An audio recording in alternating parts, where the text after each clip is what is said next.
there are other parts of the city that look like they're relatively untouched, but there's no power, very limited water. So all of the normal services and activities in the city are essentially not there. So there are people who remain in their houses in the north.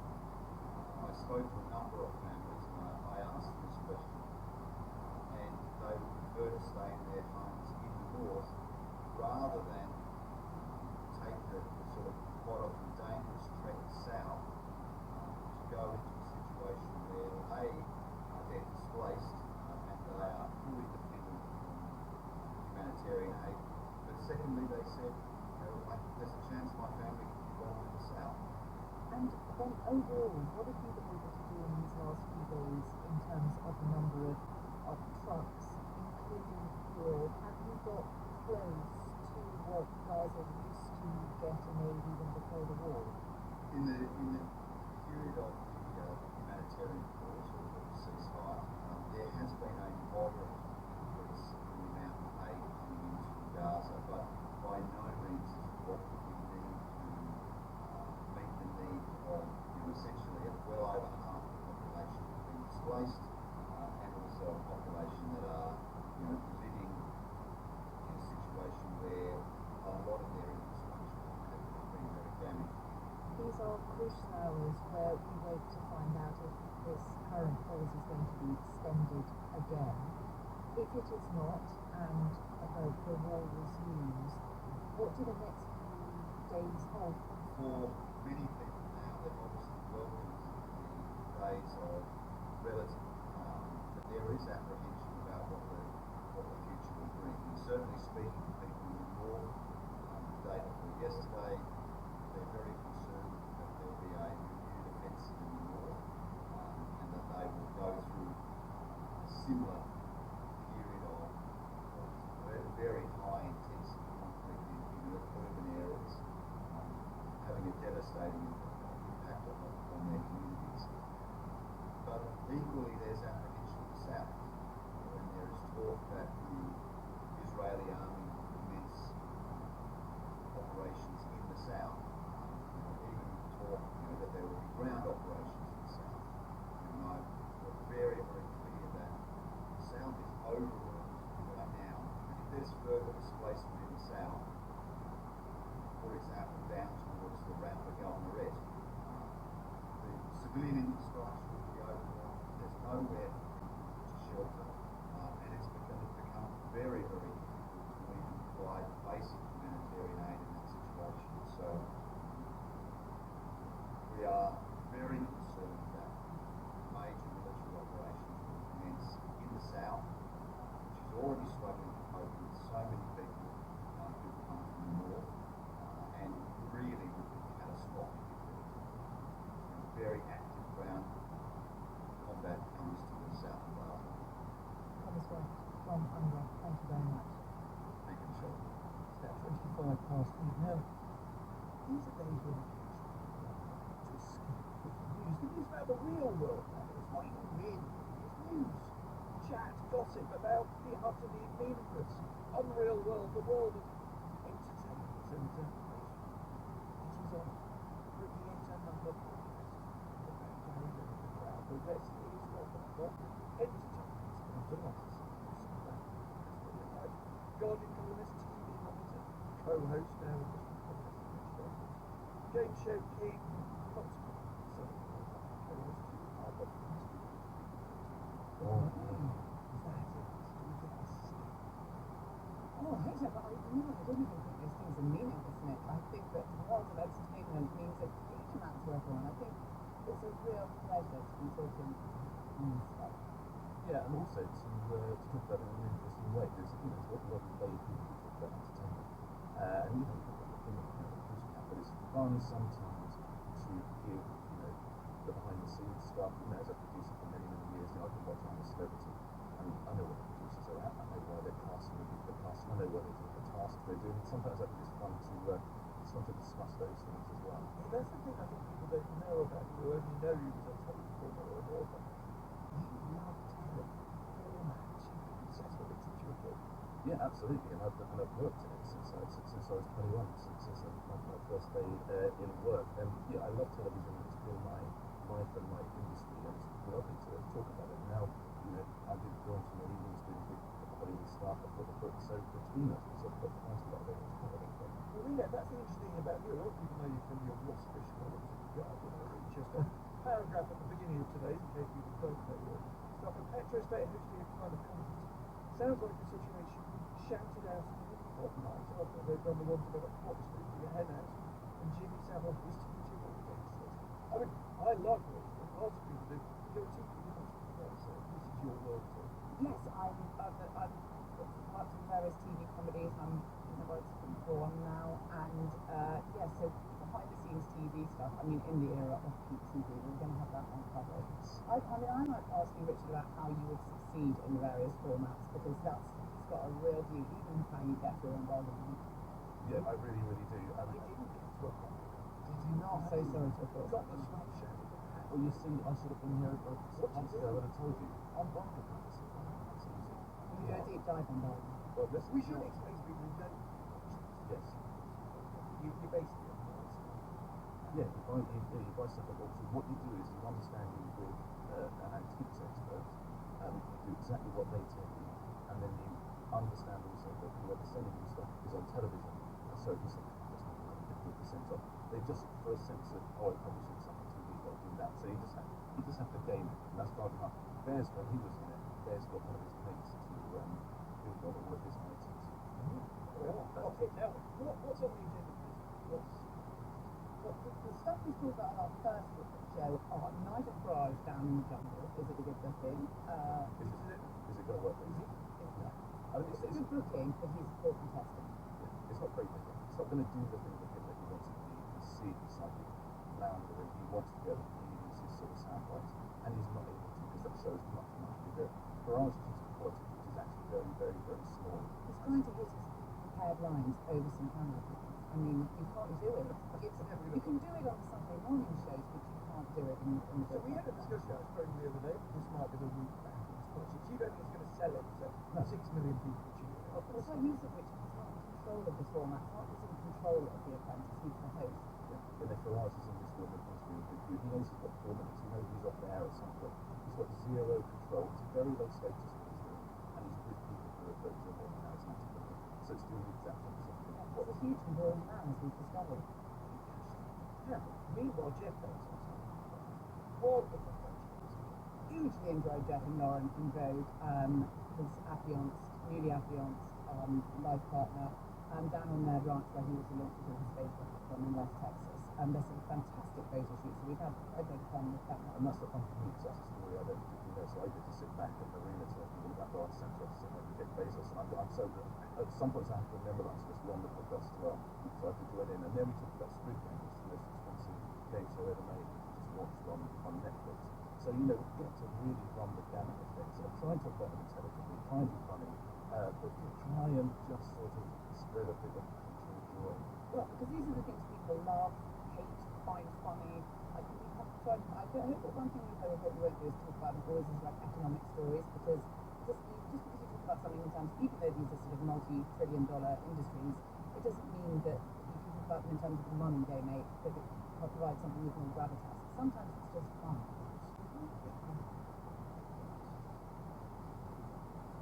Somewhat ruthless. Even thinks this answer is evidence. I think you're right. I think they're right, Nick. I agree with them. I'm absolutely furious I'm here.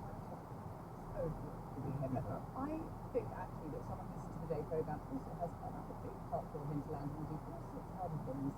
And this show might be about them. Yeah. Well, it's called The Rest is Entertainment. The Rest is thanks for that nice memory. It's a football as well. Marina Harvey says,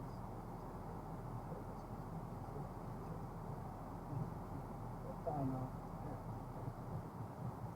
I declared, I said, each podcast about half an hour before we featured another one. So what do I know? The Rob is standing by now. Yeah, good morning, Charlotte. Football headlines include VAR, a decision that might have cost Newcastle United survival in this season's championship. 1-0 up and 8 minutes into injury time. Newcastle Newcastle were then undone by a penalty and wanted to carry something out under VAR review for a handball offence that was at best deeply questionable. 1-1 result, but the Newcastle winning their last good match might not. Manchester City won in the Champions League last night, and Celtic lost. Let's go. And well, our significant prediction for women's sport this morning. Accounting and professional services company Deloitte says that the international value of the new women's sport will next year surpass £1 billion for the very first time. Football and basketball are the main drivers. This largely through sponsorships and merchandising, plus match day revenues at the gate, and also by a TV contract. Jennifer Haskell, inside the Deloitte Sports Business Group, is on the line. Good morning to you. First, Jennifer, this is just a prediction. What's it based on and how confident can you be that it will be? Good morning. Thank you for having me. And basically, the way that we went about this prediction was collecting as many data points as possible over the past 8 or 9 months, I would say. And so in creating our projections, it was based on the data, which is slowly building when it comes to women's sport, but also conversations across the market and looking at the different plans, the different opportunities, and also the different deals that span multi-year going into 2024 and beyond. So we're pretty confident that it will surpass £1 billion in 2024 and continue building at quite a quick pace. Alongside your predictions, some firmly expressed advice, I think. Sports organisations, you say, must ensure that investment is directed to the right places. What do you mean by that? So when we talk about the right places, we're talking about, the different avenues in women's sports. So investment isn't just, when you think about investment, M&A or equity investment. It's talking about commercial partners and really activating towards a women's sports fan or a women's sport industry environment. So maybe your advice might also be trickle down into the grassroots. Absolutely. And we think that the talent pathway is critical to continuing this growth of women's sport. And without those grassroots investments, we really can't see, the participation continue to grow. So that's a critical point of this. Is there any concern that the money might prove to be merely responsible for a wages spiral? When I think about women's sport and how nascent it is, how early it is in the cycle, women's sport has the opportunity to really be in a test and learn cycle here. So they can adapt much quicker than the rest of the industry because it is so new. And I think women's sports organizations are really focusing on financial sustainability going forward and setting up the structures to do so. And a final question, a quick answer to you. If you were to compute the value of women's sport over, say, the next 10 years, what would be the trajectory? I'm hoping it's going to be $5 billion and beyond. We think it's growing. We think it's growing very quickly. I, can't say that for sure, but that's the way it's going right now. Conservatives then also two tech, other two tech, very much and what can we talk about race? We want to start.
First of all, mistakes are rare, to stop serious conditions such as heart disease. The government is to invest £400 million in expanding logistics childcare in England and increasing funding for nurseries. From April, parents with 2-year-olds will be able to apply for 15 hours of care a week. Opposition parties say this isn't enough. Ministers have confirmed plans to create a new national park in England. The site hasn't been decided, but past proposals include areas in the Cotswolds, Chilterns and Dorset. Jane, thank you very much indeed. It is 23 minutes to 9 now. Free childcare for 2-year-olds up to 15 hours a week. That was the promise made to parents in England, and it's meant to be delivered starting next year. The government's announcing extra funding to pay for extra places in nurseries. But as we heard just over an hour ago, there are some questions about whether that money will be enough to persuade staff to take up jobs on nurseries to expand. In a moment, we'll talk to the children minister, David Johnson, who's standing behind us. But first, let's hear from the manager of a nursery, Walter Nursery, Claire Richmond, joins us on the line. There is more money, £400 million to expand childcare in England. Is that going to persuade you to expand your nursery? Absolutely not. Oh dear, why not? Well, I mean, we started off maybe 8 or 9 years ago when they brought in the 15 hours funding and then increased it to 30 hours. And it was a good rate to start with. It kind of paid for about what our hourly rates averagely were at the time, based on things like minimum wage. And over time, I'll just look back over it. It goes up by 1.5% a year. Occasionally they might throw a bit of a 3% in there. So obviously, as wages have gone up by 31% over this period of time, the 3 and 4-year-old funding in our local authority has gone up by 13%. It's quite clearly the graph's separated. You just can't make ends meet on the funding. So To be clear, the money you get is per hour, and you're saying it just doesn't cover the wages. It did to start with 8 years ago, but we battled the battle to have rates increased in line with things like wages, not just inflation, because when wages go up, 80% of our overheads are staff wages. It's a really intensive labour service to provide. You're talking about 3 to 4-year-olds. The government's new funding is to expand free childcare to 2-year-olds, isn't it? And that's quite a lot more generous what they're offering. I think they're offering £8 an hour as against £5.88. Yeah, I mean, how our business has been popped up in the last few years, because the percentages haven't gone up on the 3 and 4-year-old funding, is all those poor baby parents pay much more per hour than it probably genuinely costs to ensure that we can deliver their 3 and 4-year-old funding later on. What do we do when the government has price fixed all of our families and they're all on funding, and we're not being able to generate any creativity, there's no motivation to kind of do a good job, because you can't do it on a shoestring. And it might well be good now, but in 8 years we know we'll be in the same position we're in with the 3 and 4-year-old funding, where it's 70%. That more generous £8 an hour, you're saying it's still not enough. No, also that's an average one. I mean, in our local authority, we were on £5.55 in the summer for our 2-year-olds. It did a big hike, obviously the government are intending to get us to actually side children on, and it suddenly jumped up by about 30%. But we do know this graph's going to separate in years to come. We're not, so it might problem our businesses for now. It doesn't solve the long-term problem about how much childcare costs. Well, let's put that on the table. Let's give David Johnson responsibility. Take David Johnson, Gosling Nursery. Morning to you, David Johnson, Children's Minister. What would you say to us? I think is that we surveyed 10,000 providers to try and get the rates that we pay for healthcare at the right level. And the reason that we made the £400 million announcement today is because we wanted to incorporate the significant increase in national living wage which passed last week, 10%, so that providers have, through local authorities, the money that they need. But it isn't just Claire Richmond. I don't think she does represent the Institute for Fiscal Studies and Relevant said that there is a real worry that the wages that are needed to pay nursery workers are simply not covered by the grants. Not just that come from government, but local authorities seem to take a little bit off, can't they, to spend on other things, so that the money that actually goes to the council. Well, local authorities have to pass through 95% of the amount of money that we give them. They're allowed to keep 5% for contingency funding because they might need to flex wages during things like that.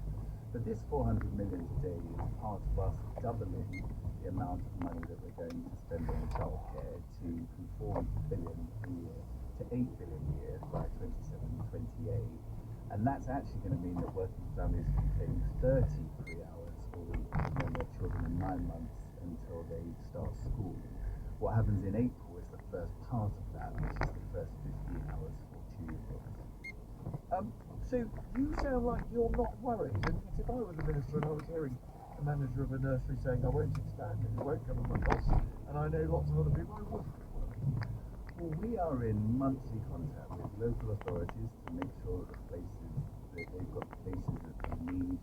We've got data going down to ward level to understand what's happening in the childcare market. All the time about the population survey. They base that survey of 10,000 providers is what really helps us to anchor rates in that place. So I am optimistic that we are going to deliver each stage of this rollout. April this year, September, people will be able to get the first 15 hours for their 9-month-olds. And if listeners go to childcarechoices.gov.uk, they can sign up to register and be able to apply for that from the 2nd of January, but also understand all the support that's available for them with childcare. Isn't one problem here? It's not a very conservative solution. 80%, as I understand, of childcare places in the future will be paid for directly by the government. Now, you've created a market in which the government is having to work out what you need to pay a childcare in Hull and what you need to pay one in Kensington, which is going to be very different. Wouldn't it be better to target money on those that 그거를 준비해요, 제가 지금. rather than the first one? 그거?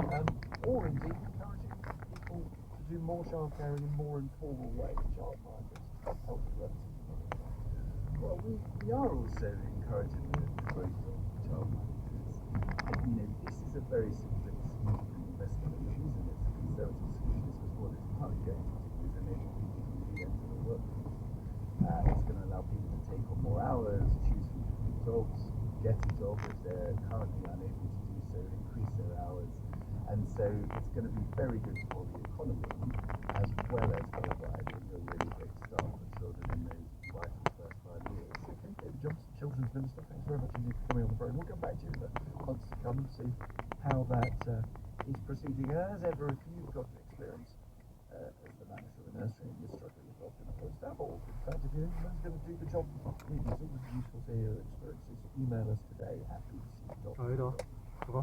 Time's now 9:15. Edinburgh, where I am this morning, has a housing emergency. The Labour-led City Council declared that this month because of homelessness, high private rents, and a lack of social housing. 5,000 households are in temporary accommodation, and for every council home, there are 200 applicants.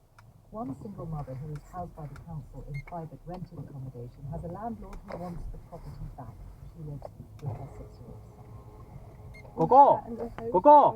그거! 얘 나오서 서 있잖아. I'm still in No. this situation.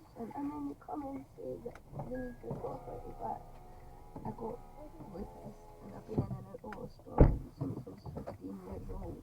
He's not understanding and he keeps asking me, Mummy, are we moving? I don't want to move. I don't want to move school. I'm constantly feeling guilty, feeling a bad mum, trying to keep us straight face until he's in his bed. I spoke to Edinburgh City Council earlier on in the programme. Paul McLennan is the SNP Housing Minister in the Scottish Government. They brought in a policy last year to stop private landlords increasing rents by more than 3%. I asked first if there was something he thought the city authorities were not doing that should. No, I think, when you look right across the UK, you obviously look at right across UK. Just my relative equivalent yesterday when we were discussing this issue, and it's very much a partnership agreement that we have with them. There are some things that we've undertaken with them. There was an announcement of myself and the First Minister in July, and then the recommendations that came from the Task and Finish Group on temporary accommodation, which the experts feel. We announced £60 million acquisitions for 5 bags of property, so to deal with temporary accommodation. We also asking for the change in allocation policies, looking more towards homelessness for a period of time to try and reduce that. I know this long-term solution is to build more houses. To put that into context, we build 40% of every population. Mine's only 70% more Wales, but we need to do more. We need to build more houses. Again, when I was Edinburgh, that's an issue we talked to them about. Edinburgh this year, this family's term will see over nearly £250 million in terms of house building. Private rents, the cost of private rent is one aspect of this. We've had a strategy policy in place for a year now where you brought in rent control, so a cap on rent increases. Do you feel that that policy is working? Yes, no, I think some of the evidence backs it up, in terms of predictions, homelessness in the private rented sector. I mean, the second half of 2023, we've seen a 26% drop in these figures, so they do work. And I think when you look at the broader figures. Evictions, do you mean? In evictions, yes, and obviously in homelessness. I'm looking at data that shows rents in Scotland have risen by more than England despite the change that you've made, and also the evidence that landlords are withdrawing from the market, reducing the supply of rental properties. The number of registered landlords is slightly up, it's up by 1.1%. The rent control It's not the same as properties, is it? No, that's in terms of the number of landlords that are so the key thing I think in that is that you have to obviously recognise that the cost of living crisis. These were temporary measures. We have a housing bill which is going to follow relatively shortly, which obviously longer term measures in terms of that. So again, it becomes all temporary measures, you'd expect them to have an effect. So why have rents in Scotland risen by more than England despite them? And we also now have Edinburgh with the highest rental inflation rate in the UK. Yeah, I think there are a number of points on this, obviously down to supply and demand. In terms of the actual rent control themselves, interest in residents, including that obviously that's something to landlords just to use the price. There's always the problem raised about this policy in the first place. It just seems, looking at these figures, that your main policy to bring private rents down is not working. In fact, they're rising by more than elsewhere in the UK. Obviously, we stick to supply and demand. When you bring the longer term issues forward in terms of legislation, then obviously that's something we're looking to make sure that don't rise. But it's coming back to the position we need to be building more houses, and that's something we're working very closely with. Paul McLennan, Housing Minister in the Scottish Government. Thank you. It's 10 to 9, even during this period of pause, fighting communications with Gaza and internet for those trying to reach family or friends there. Among the British Palestinians who have feared for loved ones in these weeks is Nadia Al-Nakra, wife of Scotland's First Minister Hamza Yusuf. She is herself an SNP councillor in Dundee. Her grandmother, as well as her aunt, and also her brother Muhammad, who is a doctor and father of four, all live in the south of Gaza. She told me first about her family's story. We can go back to 1948 when the State of Israel was created and Palestinian people, families were displaced. So my family lived in Julis, a village in Palestine, which is now Israel. My grandfather travelled from Julis to Gaza and back where they were refugees. My family have travelled all over the world as refugees, but I still have many, many settled in Gaza. And including your brother who remains there and works as a doctor, how much have you been able to be in touch in this period? Sometimes it's very intermittent, so every couple of days. Sometimes you'll have internet a little bit more and we can talk with him over WhatsApp, but really we're just checking in that he's alive. So I feel ridiculous every few days I send him a message, are you okay? It seems like, are you still alive? He wants to talk about it. You know, he's just to identify body parts and write down how that person had died. All my it while worrying for his own family is just incredible. How many children does he have? Mohammed has 4 children, aged 9 and 4 and 3 months old. And what are the conditions that they have been living in? They've been displaced from their homes. No, we're thankfully one of the lucky families that we're still in our home. The biggest worry is here my 3-month-old baby and nephew. He, of course, needs formula. He can't make formula with salty milk and salty water. So I'm trying to get mineral water for him, which is a challenge. But he's kind of my biggest concern. He's so vulnerable. And when you send these messages to your brother, are you okay? And if you don't hear back for a period of hours, what do you go through?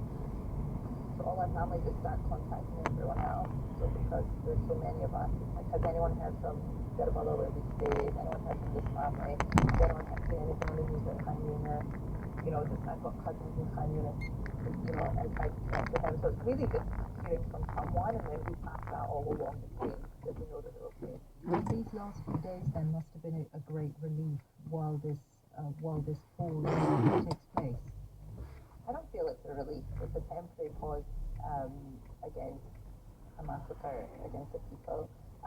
So I would welcome a ceasefire over a pause. I just believe that you pause a video game, you pause a TV. This just feels like the terror just waiting for the people of Palestine, but they've been given 5 days to have some food. The situation that we see unfolding, as you can hear from the United Nations, is one of the worst humanitarian disasters of our time. And as a Palestinian, my identity is enshrined in obviously this country, this culture. These are my people, and I can't do anything to help them or to stop this. And I'm in a country where the narrative is what I find not to be fair. The British narrative, you mean? Yeah. What do you mean? Just describe what it is that you see that you feel upset about. So, for example, with great relief, the Israeli hostages, some of them have been released, and for an exchange of Palestinian child prisoners. A lot of the news reports were just calling them people under 18, their children, and I felt there was a lack of dialogue around why are children in foreign jails, or in the occupiers' jail. So there's a lot of dialogue there that I feel like the questions maybe aren't being asked as to which would give more detail of the occupation that's been since 1948. Are your family also hosting others who have been displaced from their homes? Yes, I think at one point we had around 100 people in our home. I think there's around 80 people living between my house, which is right next door to my brother's house, so we have 2 homes right next to each other. 80? Yeah. But how many rooms? What does it mean that, how are they living? Well, our house is it's got 3 floors, so it's almost like 3 separate apartments, and then Mohammed's has like a basement, which one family are living in, but my aunt, my uncle, and my 3 cousins are in 1 room. I don't know if you allow yourself in the spirit to think further ahead, but what do you think Gaza's future looks like? I think it won't exist. That's just in my humble opinion. I feel that Gaza will no longer exist. What do you mean? Where would people go? I don't know where they'll go. But, Julius no longer exists, where my grandfather was from. So you think actually this is existential, that people will end up being forced out of the territory altogether? I think Israel is making Gaza unlivable. Right now, I'm just really concerned about the quantity of life. I just need my family and all those in Gaza to be safe, and I just don't allow my mind to go much further than that, to be honest. Fabio, thank you very much. There wasn't enough controversy about how to referee matches, yet more rule changes in the offing, and technology is taking it simple to simple fouls and get the player to set professional game. IFAB, the International Football Association Board, is meeting at the moment because it's expanding VAR, the technology fans love to hate.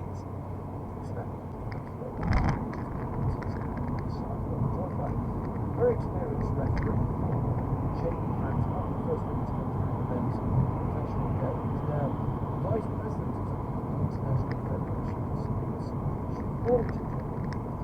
Good morning. Start with those simple things. How might they work? How might they happen? I think Simbics is probably a really good idea, particularly at the higher levels of the game. They trialled them at grassroots, and yes, they were successful as a deterrent. But I think at the higher levels, when you're going to get a player off the field for up to 10 minutes, that might change behaviours. So that's what it's for. It's not as a halfway out to the foul. It's a mouthing off to the referee, maybe to go and guard that.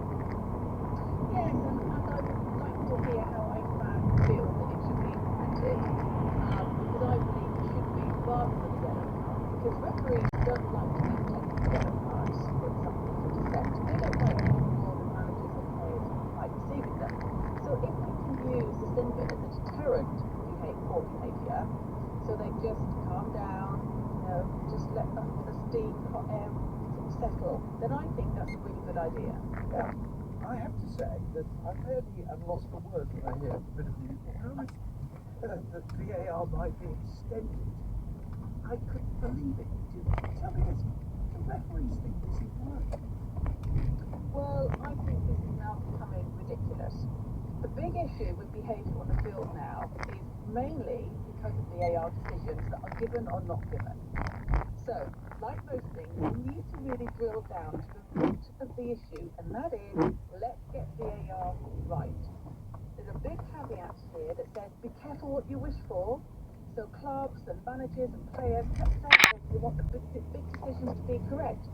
Well, this is what you got. You've got 4 and 5 minute stoppages for VAR to make a decision before you can celebrate a goal or not. Isn't the problem that you're taking a subjective decision and you've just made it subjecting more people involved, taking longer, and in the end, you look at the replay and say, you could call this way, you could call it that way, but you just ruin the atmosphere and then you call it. Totally ruined it. It's sanitizing it. It's taking the passion out of the game. I think VAR has a really positive place in the game. But take it back to what it was brought in for. It was to help referees make the decisions on the clear and obvious that they have missed. Now, if we start to sanitize it with throw-ins and goal kicks and corner kicks, you just as well not have a referee on the field. Just rely upon VAR completely. I believe VAR could be a useful tool, but now they're using it as a weapon, and that is spoiling our game. But couldn't they just limit it in the way you say? In tennis, it's 4 things that are objective. It either crossed the line or it didn't cross the line, like you did with goal now. And not for those subjective ones that really haven't ball. Yeah, and I think this is the problem. We're taking it far too wide now. And now, why would assistant referees make decisions? Why would they when they know VAR are going to make them? Did you watch the Newcastle game last night with that controversial penalty in the 98th? I didn't, but I've seen the penalty. And? I've come to the conclusion I don't have an idea anymore what a penalty is and what it isn't. That's You what I've don't? come to the conclusion. You said you No, like I clearly refereeing. don't. I know, and I clearly don't, because I look at that and I think, oh my goodness. You know, and as an Arsenal supporter, I saw the Arsenal-Newcastle one some weeks ago. 4 minutes, 10 seconds to make the decision, and then it was absolutely wrong. How could it ever have been a goal that was allowed to stand? And these are the problems Against now. Arsenal is fine, is what I think, Jamie, but there we are. I'm in favour of VAR, so I'm biased against Arsenal. Sorry about that. I just declare my interest. Jamie Brampton, former referee.